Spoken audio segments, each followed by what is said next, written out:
Uy, kanais ani oh.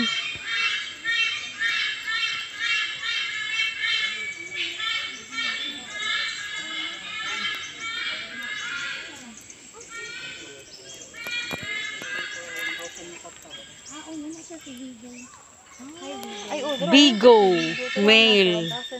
Asa man ka diha, Bigo.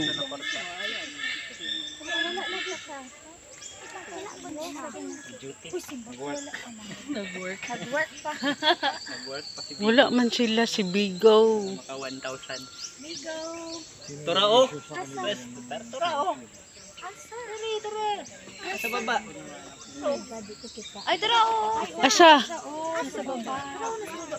Ay, oh, ninaog siya. Bigo, saka sa Bigo, be.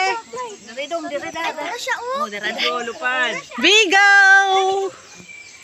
Rodrigo. Hatch ka tong 2010. 2010. So, usually siyang makita nato sa 1,000 peso bill. So, it's one of the main attraction diri sa center. It's because iyang presence sa 1,000 peso bill. So, Bigo po is just 15 years old. Tura oh, 15 years old. So, na siya sa baba. But Oh. later on, we can see the other Philippine eagle. Nasa baba siya. Tura oh, sa kilid. Siya gud ito nasa 1,000. Siguro to basig. So, lalaki ni si Bigo.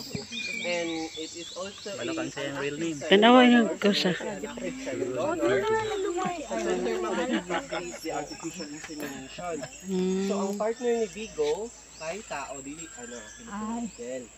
Kay sa wild, so, we know na ang ilang partner dyan kay, syempre, same species, so, Philippine eagle. But in the center, we practice the artificial insemination. That's why ang iyang partner po is tao. So, ang katong nga tao kay naka-human imprint na siya.